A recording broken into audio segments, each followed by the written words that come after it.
I'm Cole, and you are? I am Mr. Blake. Awesome. And you are going to be the new assistant principal for the New Milford High School next year. That's correct. Would you want to tell us a little bit about yourself and what you did previously? Yeah, absolutely. So as Cole introduced me, I am Mr. Blake. I am one of the new assistant principals here at New Milford High School. I am coming from Danbury Public Schools, where I was a SIOP or ESL instructional coach. Before that, I worked in Baltimore, Maryland as an ESL teacher, an English teacher, and a social studies teacher, as well as an administrative intern and a sports coach and acting athletic director during my final years there. Before that, I taught bilingual math in Philadelphia. Before that, I worked in the development world, both domestically and then internationally in West and East Africa and Central America, which is where I got my Spanish proficiency. And the reason for the transition to education was I found that a school building has a really unique opportunity to act as a unifier and a driver for growth in communities. And I love working with kids, and I think to be successful you have to work really hard, and I wasn't someone who loved sitting behind a desk. So education is something where I get to work with kids. It's fun every day, and so here I am in New Milford and excited to join the community here. That's awesome, yeah. Do you have any specific projects that you're excited to work on this year? So one of the first areas that I'm looking to impact is I do have a background in ESL, and that's where my SIOP coaching comes from. SIOP is a theory in education that kind of grounds us in the idea that language learning can happen simultaneously while a student learns content. So we don't have to wait until an English language learner becomes proficient in English before we can start teaching them content, whether that be physics or whether that be English language or social studies or whatever content that is. We don't have to wait until that student is fully proficient in English before we can start getting them content. Those two can happen simultaneously, which is really important for our multilingual learners at the high school level, is they need to be learning content simultaneously along the English language. So I'm excited to kind of spearhead our ESL department here. We have two really great ESL teachers that have been working hard for years here, so I'm excited to bring my expertise to that area, but also to our classroom teachers and help them develop their skills in serving those multilingual learners in the classroom. I'm also excited I'm fluent in Spanish, so I'm excited to bring that element to engage our Hispanic community here in New Milford. September starts Hispanic Heritage Month, so I'm excited to start the year off strong with getting some visibility for our Hispanic community here. Outside of that, I do have my daily responsibilities as an assistant principal, which means overseeing students, staff observations, and things like that. But I also am super excited to join New Milford because of the amazing band and theater program, the sports program. So I'm excited to be a part of everything that New Milford is to the community. I love that, yeah. I'm Puerto Rican, but I cannot speak any Spanish, so I think that's really cool, especially because we do have like a really large Hispanic population here in New Milford.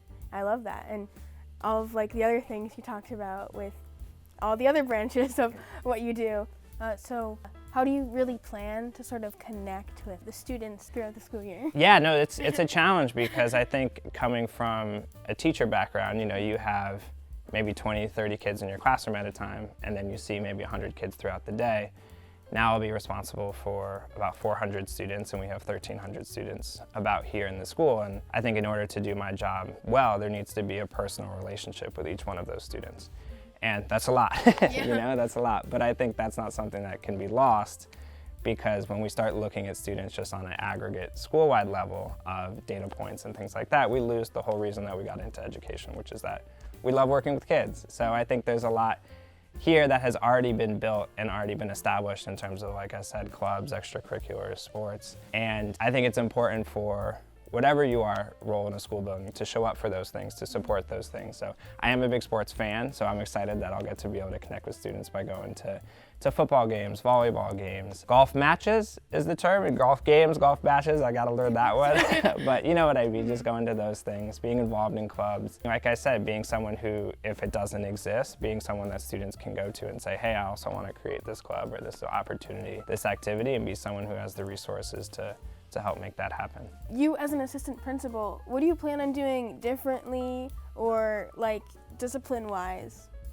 Yeah, so my philosophy for discipline is one that students are best served when they're in the school building. And I think that us using consequences that take students out of the school building is counterintuitive to our vision of what a school building is for a community. It's a place that everyone is welcome and where we can drive academic success, but also value you as a whole young adult that needs support. So I do embrace restorative practices before we move towards consequences. And I think that my experience in different urban districts and inner city districts has helped me kind of create those norms around trying to keep kids in school buildings as opposed to discipline that removes them from the school building.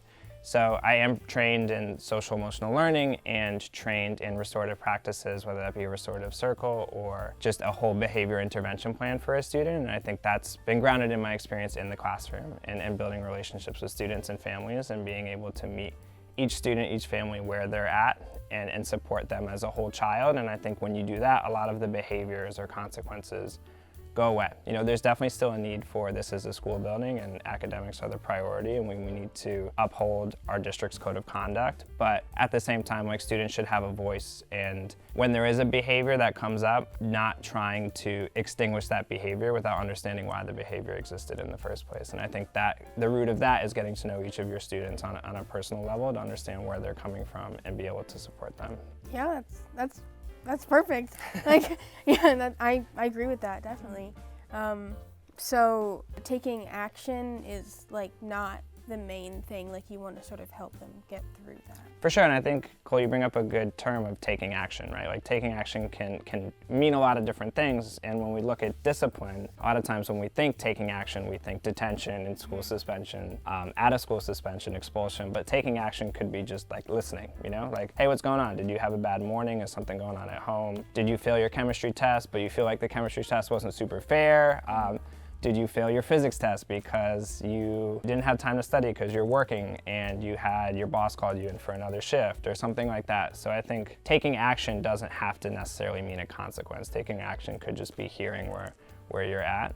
But yeah, you know, at the end of the day, there is need for consequences if the behavior does escalate. But like what you're saying is taking action doesn't necessarily equate to always giving consequences. Yeah. The moment I started looking into New Milford and kind of doing my own research on why is this a place that I would consider working is, you know, doing my homework on Mr. Manka, Mr. Best, and Dr. Dwyer, I've heard amazing things about how they do value, you know, those connections with students and viewing students as people. And that was something that really drew me here, was that the team I would be working with, and Miss Curtis too, but you know, I won't be working as closely with her anymore.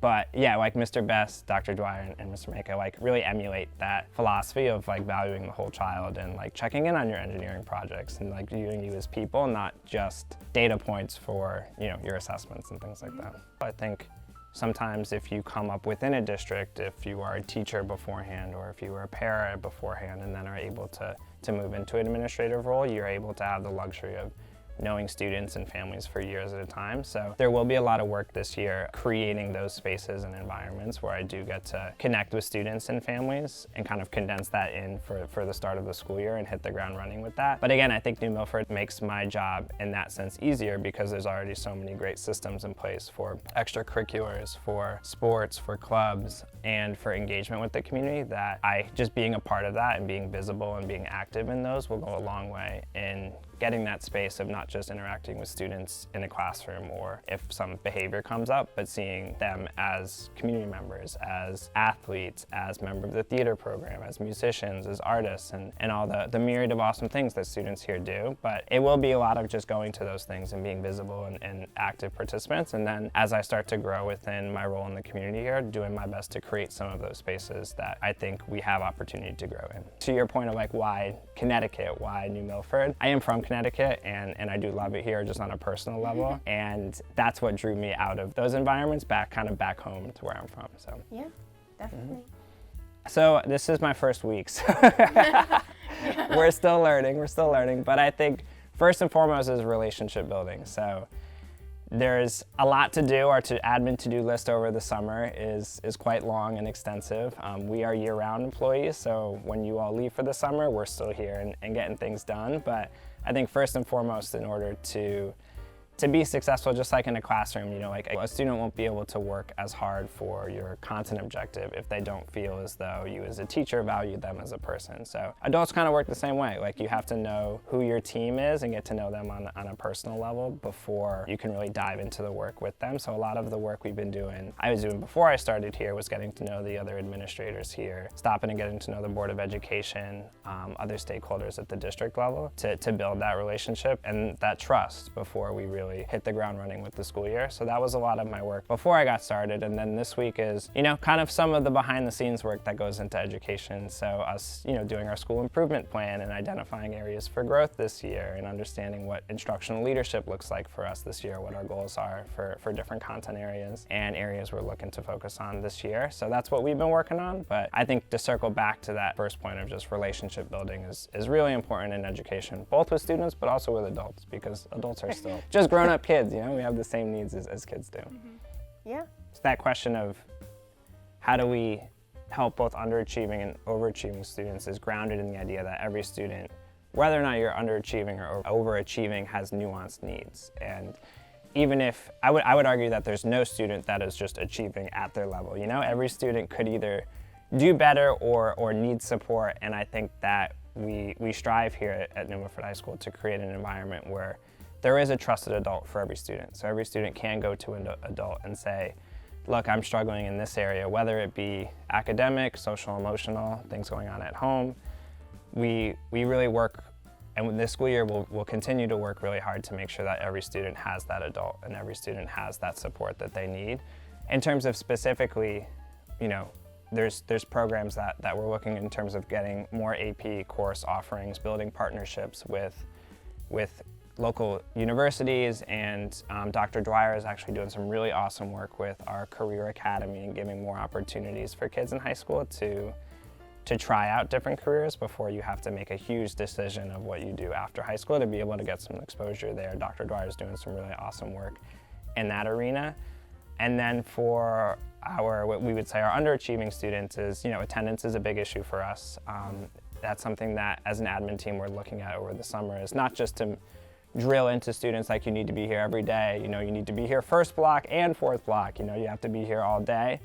But again, just hearing student voice of like, why is attendance low at times? Why are you not coming to school? And being sure that we're meeting kids where they're at and creating an environment that we knock down some of those barriers to attendance. So I think that's what I would argue is a lot of times the biggest driver of a student not achieving to their full potential, is just not being in school and not being in the class and here for the supports that we do have to offer, but not putting that on the student, putting that on us as administrators, teachers, and in the school building to create an environment where there are limited barriers to students being here and being successful here, and not just saying, hey, you have to be here at 7 by 7:35 or the door's locked, like understanding where kids are coming from and where some of those attendance challenges may be rooted in. Yeah. So do you have any specific plans or things that you're planning on doing to sort of help the incoming freshmen, the 9th graders that are coming into the school?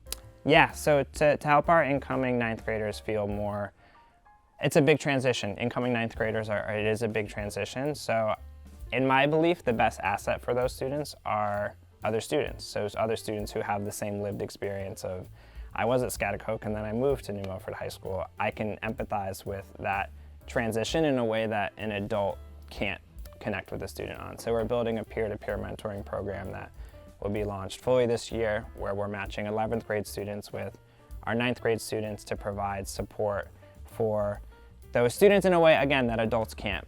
We can create systems and procedures and programs at the school at the adult level that, like we talked about before, reduce those barriers to success. But at the end of the day, I think an incoming 9th grade student benefits most from an 11th grade student who's really looking out for them and can provide that empathetic touch that they need. For our multilingual learners or our ESL students, we're piloting a program this year to match 11th grade either exited MLL students, multilingual learner students, so those students who at one point in their educational career were English language learners and now have passed their LAS test, which designates they're proficient in English now, is matching those students with incoming 9th graders. And our goal is to match students with similar cultural backgrounds. So if you're from Ecuador, you get a student from an 11th grade student who also shares that identity marker as you do, to try to build cultures within the school, build relationships within the school, because every student has a transition, but for a lot of our students, they need adults to create intentional spaces where they can build those connections, build those relationships. And like we talked about earlier, every kid being seen and feeling welcome and loved in here. In this building is really important, and I think a lot of that is done from peers. So the peer mentoring group, I'm really excited to launch this year and see how it goes. And success means different things to each person, and we want to prepare you when you leave New Milford High School to be college and career ready. So whether that means you're going to a 4-year university, whether that means you're going to a 2-year university, whether that means you're starting a career, those are all things that we want to make sure that every kid is ready to be successful in whatever avenue that you all choose. Well, thank you for coming here and talking to us. I really appreciate it, and I am excited to know you more throughout this next school year. Absolutely, I appreciate you all coming in the summer months to come back to the school and show your face and tell these stories and get these stories out there. So it was really fun talking to you all, and excited to see you again in August and September as we start the school year. Awesome, thank you. Thank you all.